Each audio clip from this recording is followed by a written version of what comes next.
Então, dando continuidade, a gente vai falar agora do Oriente Médio.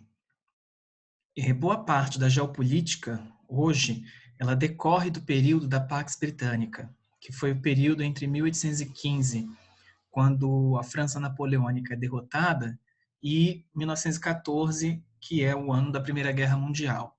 Então, toda a geopolítica do mundo, por exemplo, ainda hoje, ela sofre influência desse período. Por exemplo, quando eu falo de Oriente Médio, por que é médio? Tá? Ele é médio porque ele está entre, deixa eu colocar aqui, entre o Reino Unido e a Índia. Tá? Calcutá foi, se eu não me engano, foi a primeira capital e depois passa a ser Nova Delhi. Então, o Oriente Médio ele está justamente nesse meio do caminho. Tá? É por isso que fica como Oriente Médio. E a divisão do Oriente Médio, que países pertencem ao Oriente Médio, não é igual para todo mundo, tá? Alguns autores acrescentam o Afeganistão, que é esse país aqui, ao Oriente Médio, outros não. Para alguns, o Afeganistão pertence à Ásia Central, que são as repúblicas que terminam com estão, Uzbequistão, Cazaquistão, Tajiquistão, Quirguistão, enfim, Afeganistão também. Então, para alguns autores, pertence a essa regionalização da Ásia Central. Para alguns, pertence ao Oriente Médio.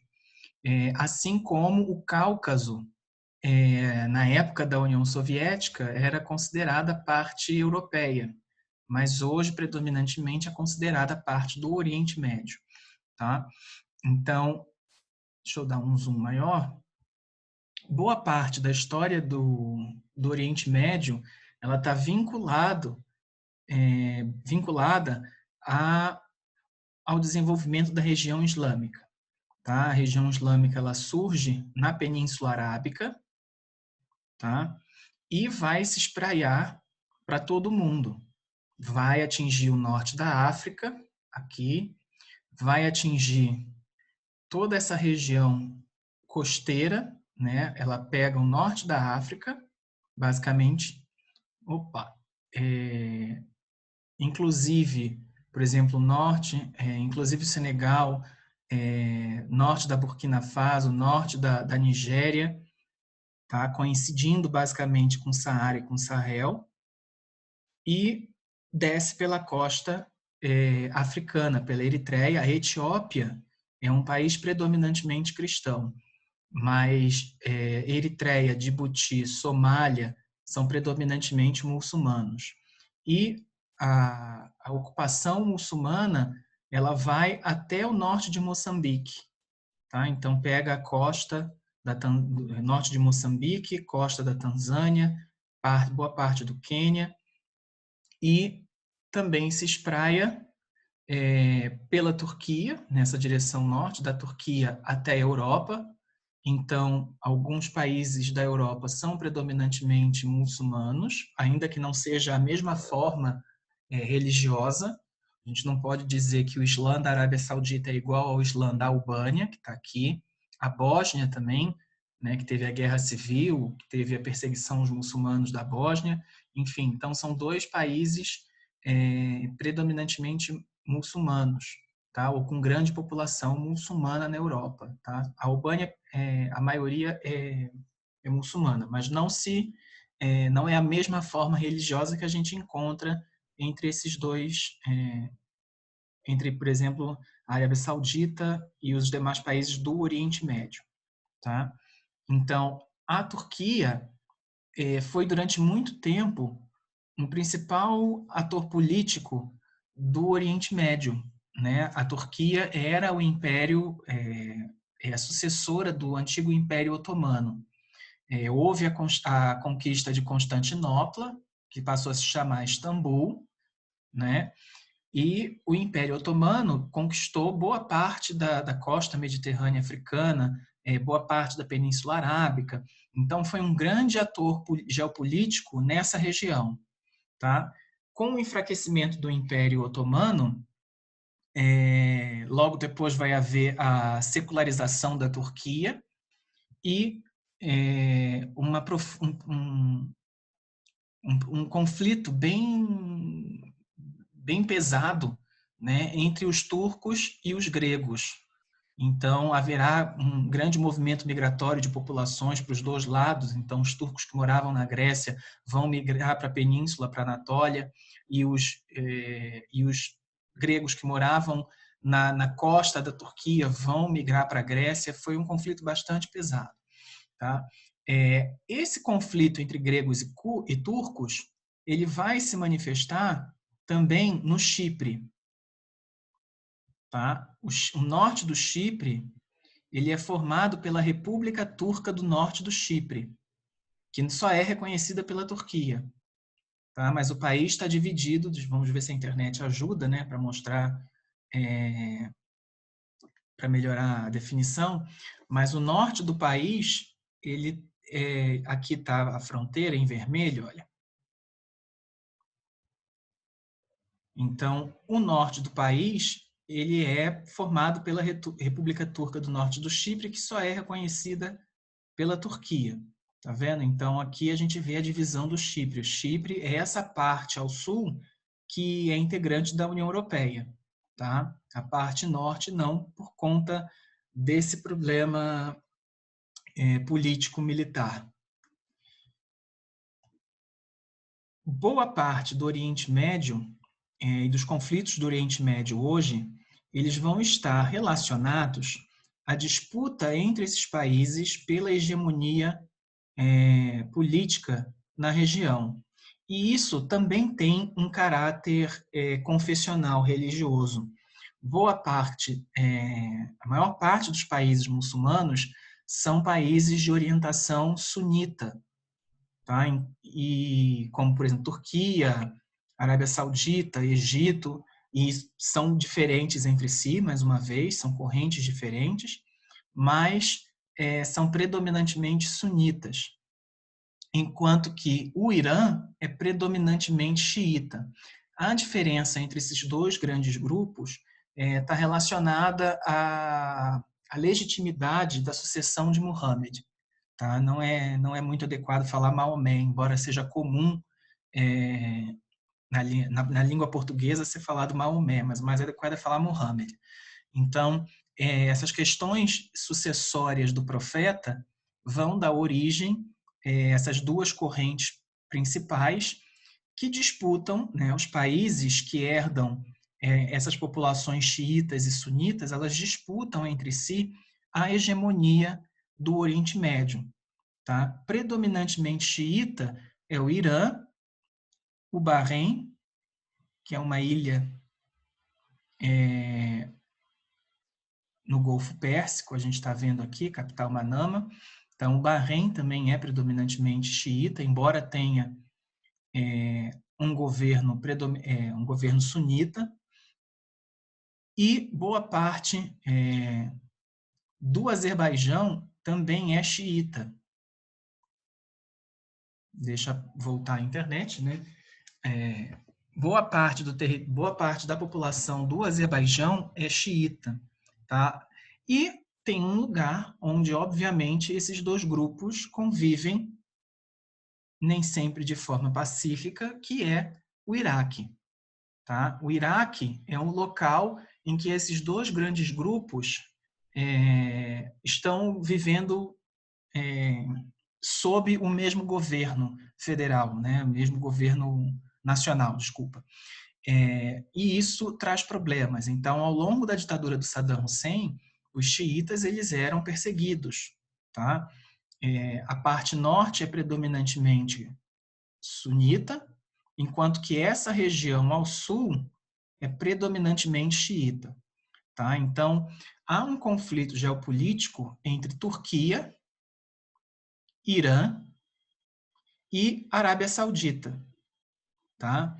A Arábia Saudita ela abraça o ramo, a vertente o arrabita, que é ou salafista, que é uma corrente mais literal do Alcorão, tá? Que vai dar origem, por exemplo, a fanáticos religiosos como os que a gente conhece, por exemplo, o Estado Islâmico, enfim.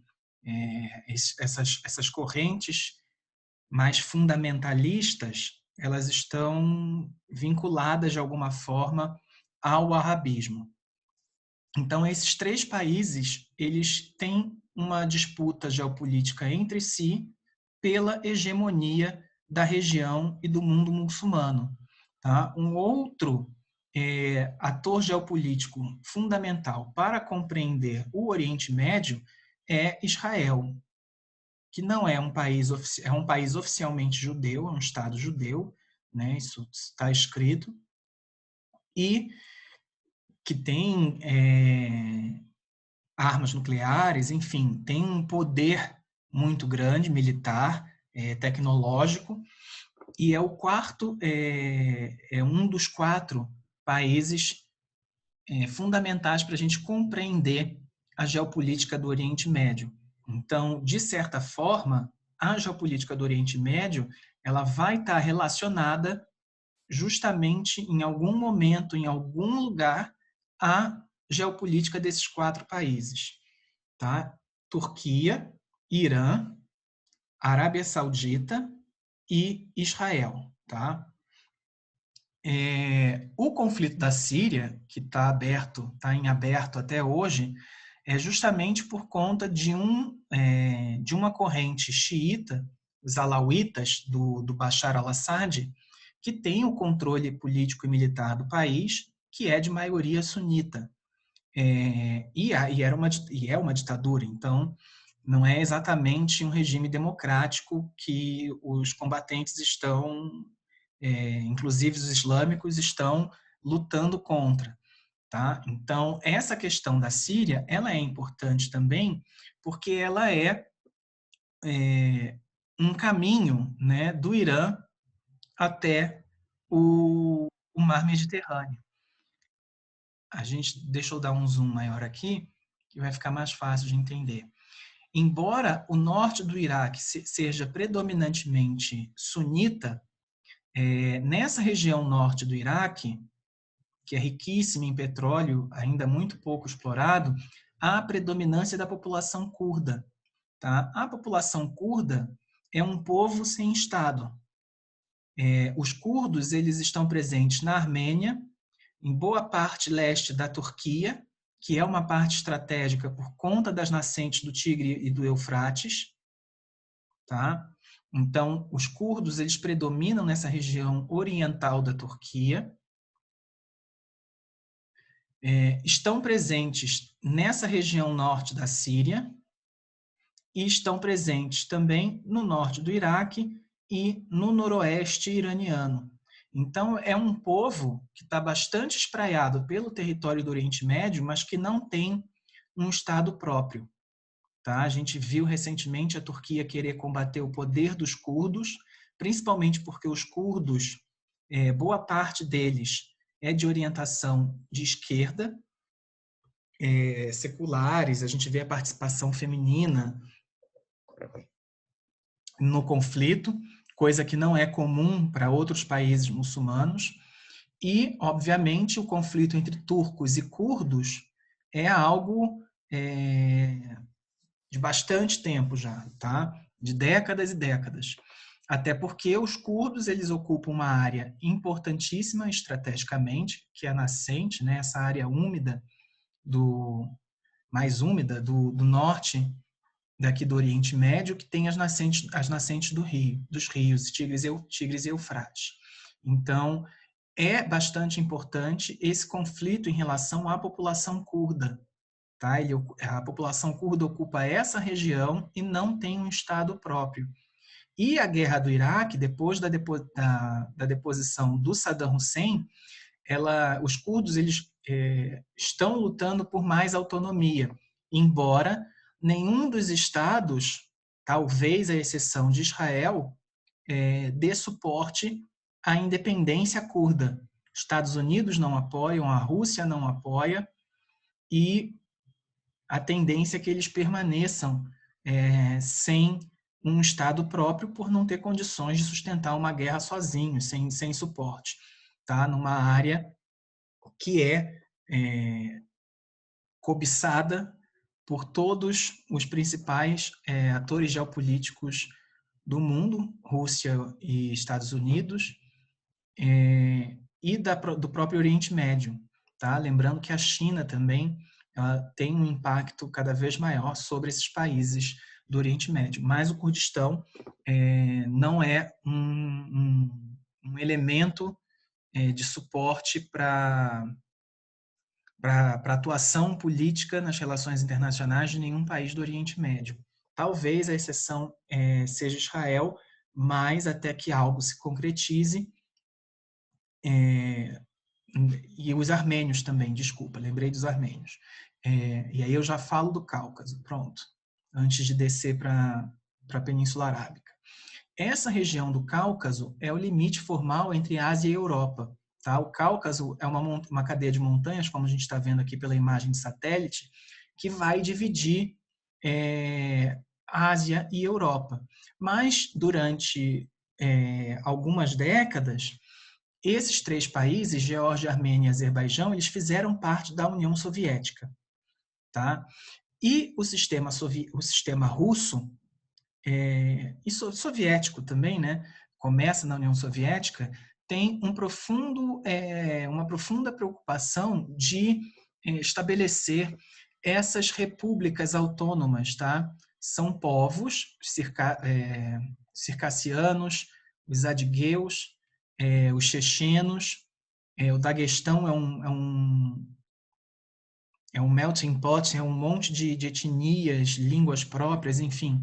Então, essas repúblicas autônomas, os ossetas, claro, essas repúblicas autônomas, elas são foco de instabilidade, mas isso da Rússia, a gente vai falar quando a gente estiver tratando da Europa. Tá? Lembra apenas que a Chechênia está aqui. Então, que teve a guerra da Chechênia, enfim. O que acontece hoje? A Geórgia e a Armênia são países cristãos, tá? Predominantemente cristãos, assim como os russos também. Mas aqui há uma diversidade de populações muçulmanas nesse entorno. A questão fundamental aqui na Geórgia são essas duas linhas vermelhas, tá? A Ossétia do Sul e a Abcásia. Tá? A Abcásia se declarou independente do governo georgiano e foi apoiada pela Rússia. Então, é um Estado que funciona independente de fato, mas também não é reconhecido pela sociedade internacional. Assim como a Ossétia do Sul, né? Tem a Ossétia do Norte, ou Alânia, e tem a Ossétia do Sul. Os ossetas são um só povo, mas que ficaram divididos historicamente nas repúblicas da Geórgia e da Rússia. E os ossetas do Sul reivindicam essa aproximação com a Rússia. Por conta dos conflitos entre russos e georgianos, os russos acabaram apoiando, dando suporte aos ossetas do Sul para que eles se declarassem independentes da Geórgia. Então, são duas áreas de conflito que não estão resolvidos até hoje e que têm a declaração de estados independentes de fato. Uma outra área é a Adjária, que fica ao sul da Geórgia, tá vendo? Deixa a internet baixar, que é essa área aqui, ó, onde eu estou passando o mouse, que a capital é Batumi, que também tem certa autonomia e que preocupa o governo georgiano por conta desse afã independentista. Tá? Então, a Adjária não se declarou independente, mas é uma região que tende à secessão. Deixa eu diminuir o zoom para a gente ver aqui a Armênia e Nakhchivan. Algo que a gente não tem no Brasil é esses enclaves, tá vendo? Aqui tem alguns enclaves. O que são os enclaves? Os enclaves, eles são territórios de um país que estão cercados por outro. Então, assim que a internet baixar, vocês vão ver perfeitamente. Tá vendo? Isso daqui é o enclave do Azerbaijão dentro do território da Armênia. Também tem esse outro enclave aqui do Azerbaijão dentro do território da Armênia. Então, essa configuração política, ela não é comum no Brasil, tá? A gente não tem um pedaço de um município dentro do outro.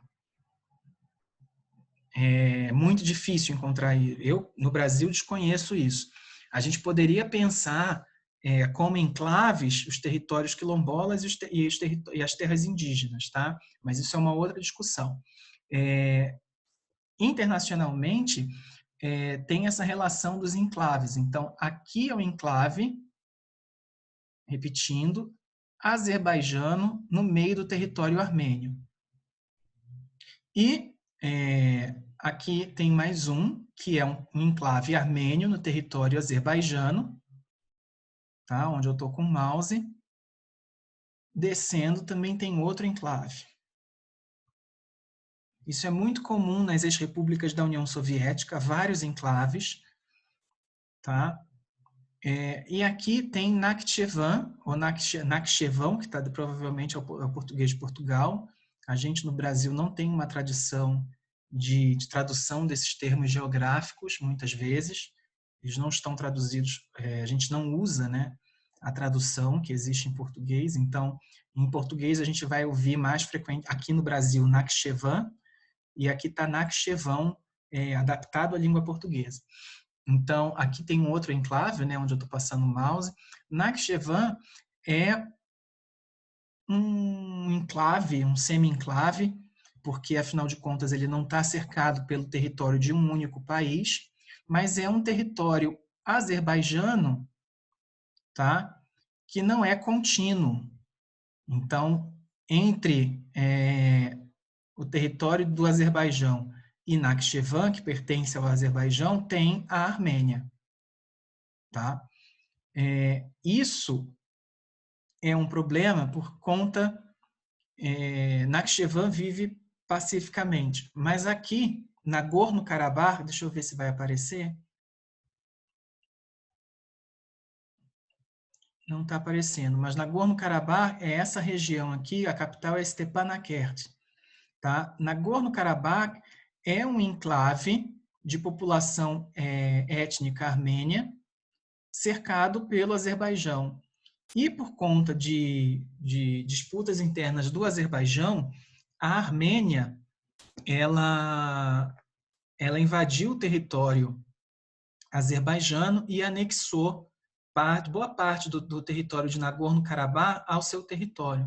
Então, isso daqui é uma área de guerra, onde eu estou passando com o mouse entre Armênia e Azerbaijão, por conta de Nagorno-Karabakh, é uma área de guerra, tá? A capital é Stepanakert. Ele não mostrou aqui o Google Earth. Não sei porquê, não entendi, mas que ele mostra todos. Deixa eu ver se dando um zoom maior. Não mostrou. Mas essa aqui é uma região em guerra, e essa área aqui, esse Kashatag Region, ela foi anexada pela Armênia. E isso implica um movimento da Rússia mantendo o seu controle geopolítico sobre as suas ex-repúblicas, tá? Então, nesse conflito, a Rússia, de certa forma, dá suporte à Armênia, tá? Até mesmo é um dos motivos pelos quais o conflito em Nagorno-Karabakh não foi até hoje resolvido. Só uma curiosidade, o Azerbaijão foi o primeiro país a se tornar um grande produtor de petróleo, tá? No final da década de 10 e início da década de 20, que é uma área, essa área do Mar Cáspio é uma área rica em petróleo.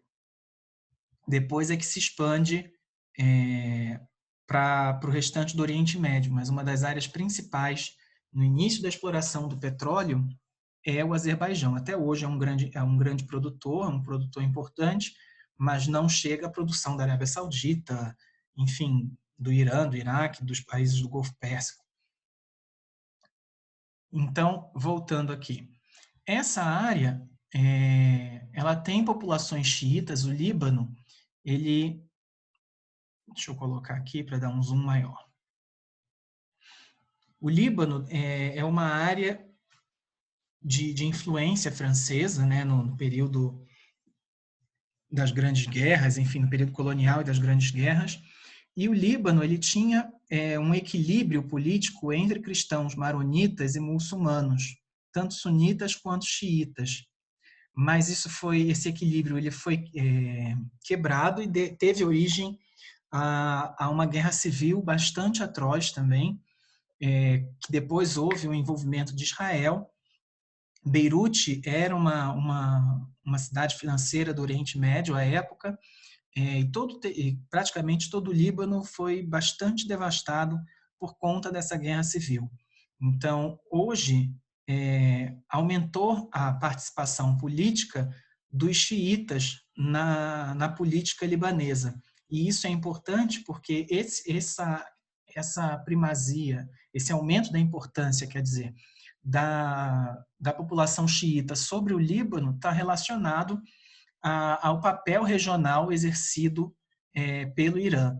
Tá? O Irã ele também dá suporte ao governo de Damasco, de Bashar al-Assad. Diminuir o zoom aqui. Assim, vamos falar de Israel logo, aproveitar que está aqui. Israel foi fundado em 1948 por meio de uma guerra. Tá? Havia a perspectiva da criação de um Estado judeu no processo de descolonização do Oriente Médio, mas o Reino Unido ficou, de certa forma, que ele vai, não vai, até que, em 1948, algumas milícias judaicas, elas dão origem a uma guerra com os países árabes, que vão tentar intervir, né, depois, várias vezes, sucessivamente, ao longo das décadas seguintes, para coibir a formação do Estado de Israel. Tá? Muitos não tinham, e não têm até hoje, relações diplomáticas com Israel. Então, em 1967, que é a fronteira, que são as fronteiras reconhecidas até hoje, formalmente, pelo direito internacional, são as fronteiras de 1967, o Estado de Israel ele vai ter deixa eu ver como explicar aqui no mapinha. Ele tem essa área aqui onde eu estou passando com o mouse, tá? Não conta a faixa de Gaza, que pertencia ao Egito, não conta a Cisjordânia, que pertencia à Jordânia, tá? E não conta as colinas de Golã, que foram ocupadas posteriormente por conta também da guerra. Havia ameaça da Síria de desviar o curso do Rio Jordão, tá vendo? Aqui é o Mar da Galileia, é uma área com recursos hídricos, numa área que é extremamente seca. Então, havia a ameaça do governo sírio de desviar esses cursos hídricos, enfim, atuar para afetar Israel de alguma forma. E aí, Israel ocupa e hoje é um território unilateralmente anexado por Israel, tá? Mas ainda é um território em litígio. A Síria não aceita a anexação do Golã, por ser uma área estratégica também, e está muito próxima da capital Damasco, tá? É bem, deixa eu ver quantos quilômetros, é bem curtinho. Opa, fiz errado. É um ponto e outro. Deixa eu ver mais ou menos qual é a distância.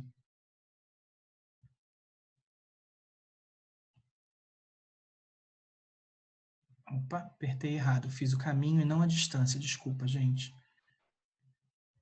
Damasco está aqui e o Golã são... Vou colocar em quilômetros para não ter que fazer conta. São 64 quilômetros, né? Do centro do Golã até Damasco, ou seja, é algo bastante perigoso do ponto de vista militar você ter um estado rival, inimigo, tão próximo da sua capital, enfim. Então, o Golã ele foi anexado por Israel, mas ainda é um território formalmente em litígio. tá? Não é reconhecida a posse de Israel desse território. As fronteiras, aqui a gente tem o Mar da Galileia, o Rio Jordão, que vai separar Israel da Jordânia. A Cisjordânia, que é parte do território palestino hoje, é justamente essa área a oeste do Rio Jordão e do Mar Morto, tá? E o principal problema hoje dessa região é a ocupação na Cisjordânia pelos colonos judeus, tá? E eu lembro que eu tive em Hebron, deixa eu marcar aqui, Hebron é uma cidade sagrada para judeus e para muçulmanos. E é uma cidade dividida, assim, é uma coisa bem bem pesado, é um clima bem pesado, tem hostilidade dos dois lados, aquela coisa bem horrorosa, e é um símbolo muito forte dessa divisão entre árabes e judeus, né? Tá? Até porque nem todo árabe é muçulmano, gente. A gente tem que lembrar que boa parte, uma considerável parte da população árabe em Israel é cristã, tá? Lembrem disso. Então, aqui é uma região bastante conflituosa por conta desses símbolos e por conta das animosidades de guerra de anos, né, entre os judeus e os árabes, palestinos hoje, tá? O que a gente vê, de certa forma, é a constituição de um Estado-nação palestino, né, no conflito entre judeus e árabes. Porque a gente tem que lembrar que a Cisjordânia era parte da Jordânia, a faixa de Gaza era parte do Egito. Tá? Mas o conflito com o Estado israelense vai fazer, é um processo de construção de uma identificação, de uma identidade desses árabes como palestinos.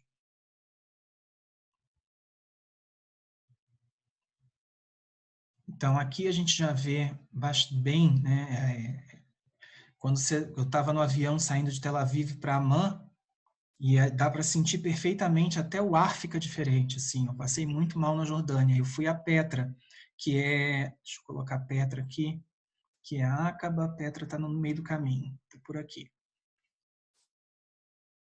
Que é o que aparece no filme do Indiana Jones, né? Aquela coisa de criança tem que conhecer isso. E fui. E é lindo, né? É um lugar lindo, mas é um deserto.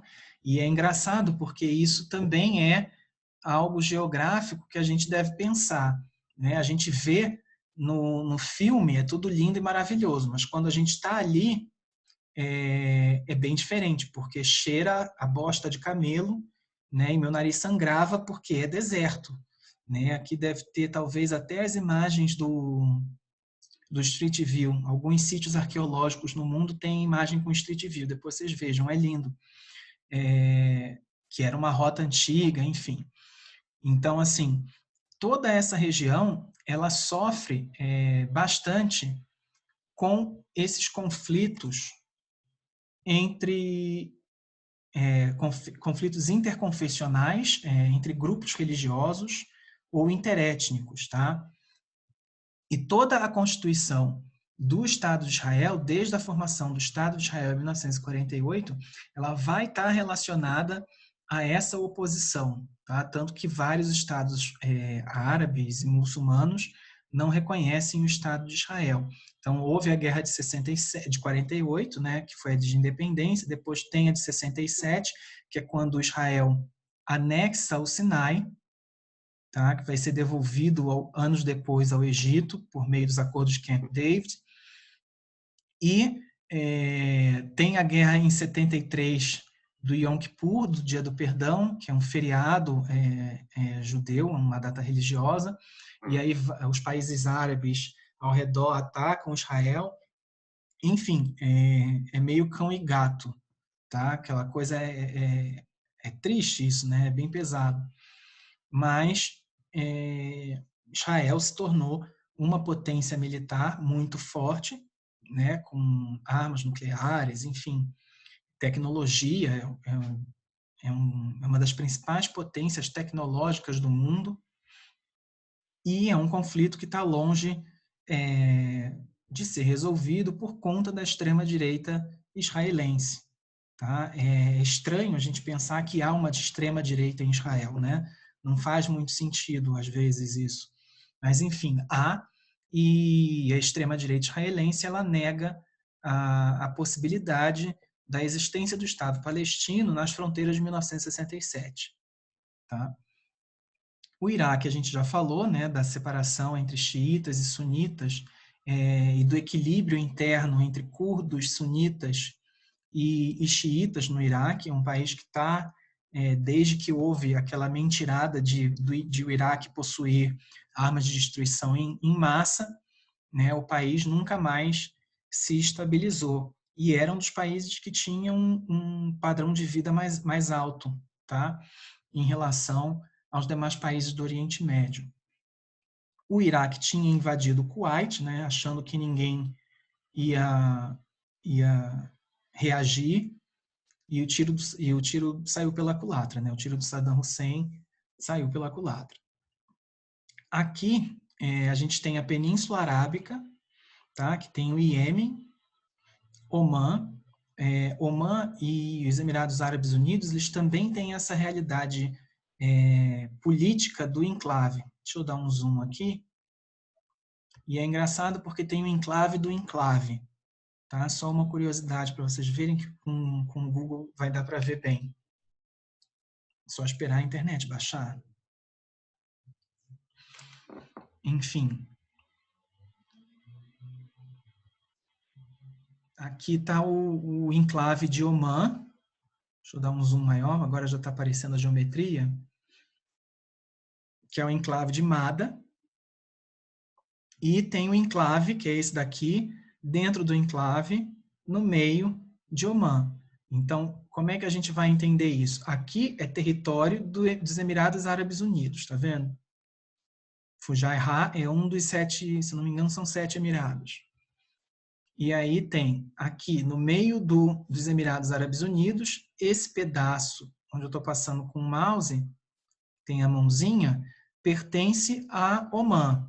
E dentro desse pedaço que pertence a Omã, tem esse pedaço que pertence também aos Emirados Árabes Unidos.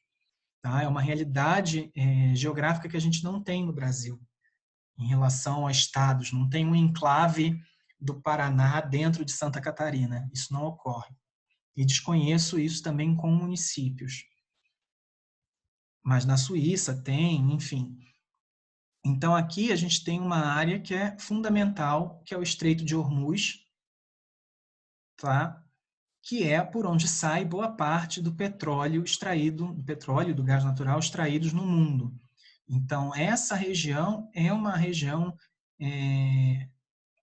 bastante complicada do ponto de vista geopolítico, porque o funcionamento da economia mundial depende, né, do petróleo e do gás, e depende de um estreito, assim como o de Bab el-Mandeb, né, que é onde fica aqui na Península Arábica o Iêmen, de um lado é Djibouti na África, do outro é o Iêmen, e depender dessas passagens é complicado. Tá? Recentemente a gente viu também problemas relacionados aos Estados Unidos acusarem o Irã acusar os Estados Unidos de atacar navios, enfim.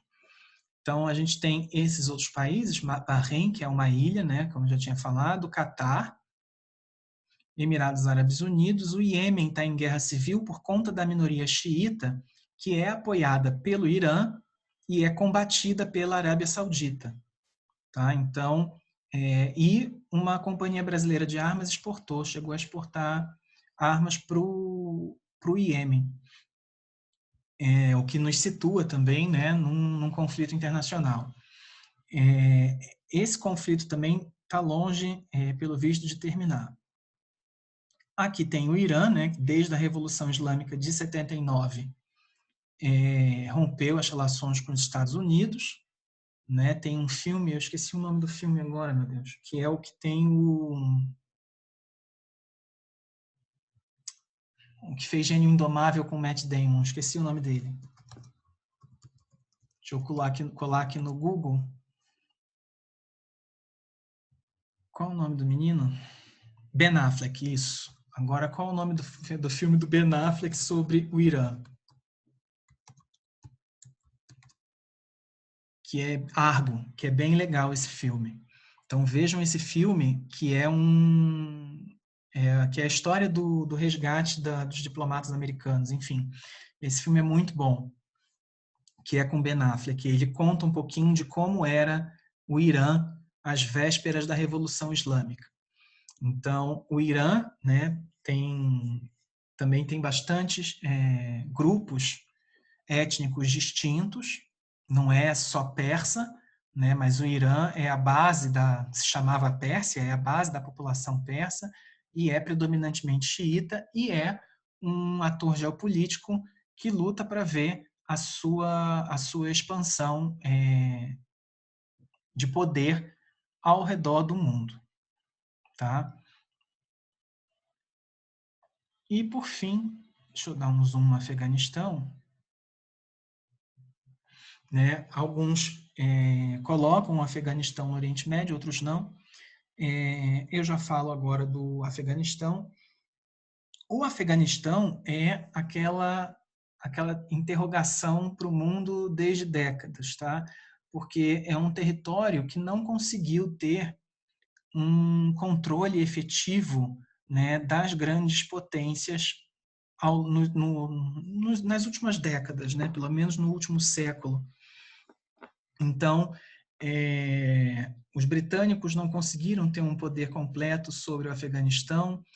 Os russos invadiram, os soviéticos, né, na época era a União Soviética, os soviéticos invadiram o Afeganistão, também não conseguiram controlar o Afeganistão. E boa parte da economia do Afeganistão está atrelada ao tráfico de drogas. Tá? O Talibã é um grupo, né, que assumiu o controle do país com o apoio estadunidense. É sempre bom lembrar disso, né?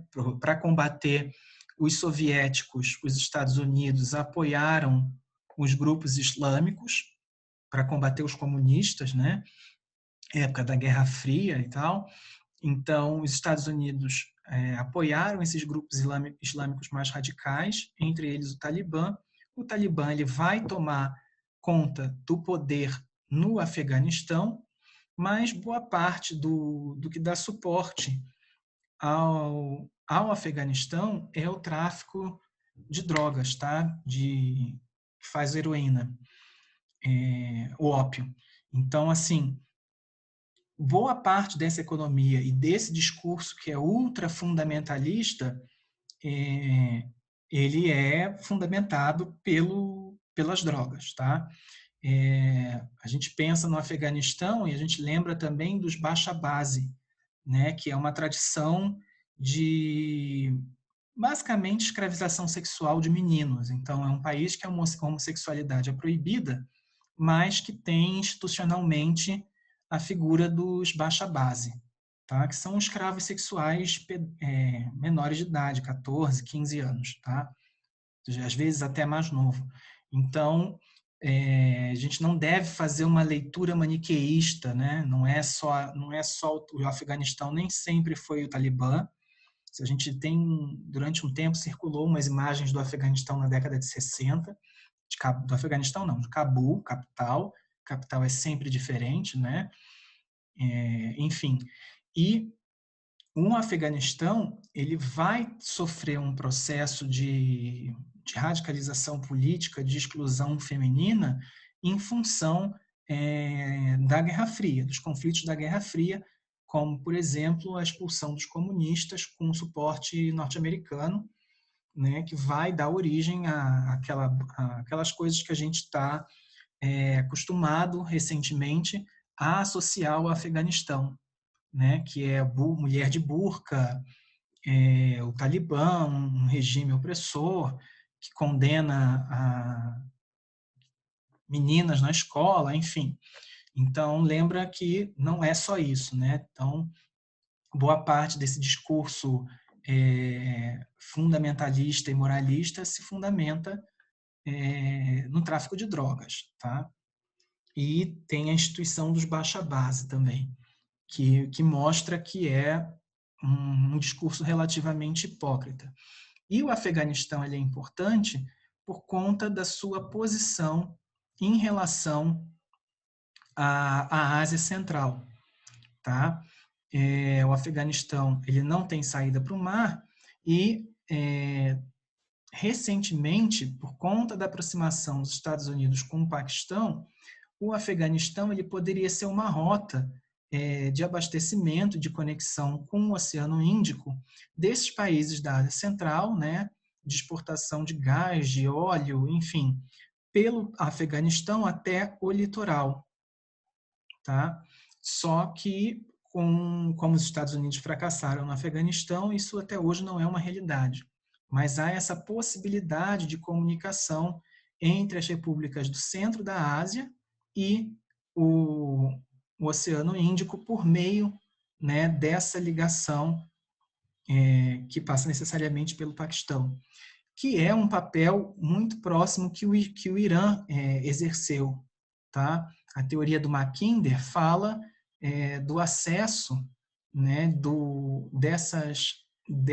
desse heartland, deixa eu diminuir o zoom aqui para ver melhor. Opa, foi demais. Não é para ver o Oceano Ártico, é para ver só o território russo. O Heartland, né, que está aqui, a área pivô, que depois vai ser o Heartland, que é formado fundamentalmente pelo território russo, que vai ser ampliado para os mares quentes em 1919 pelo Mackinder, uma forma de acesso, né, desse Heartland, durante muito tempo ele foi visto como a Pérsia, né, a Pérsia sendo essa possibilidade, uma possibilidade de comunicação por conta do Mar Cáspio, e aí era só atravessar o Irã, né, a Pérsia na época, para atingir os mares quentes. Então, o Irã ele tem uma importância estratégica que está relacionada também à conexão do Heartland, né, dessa área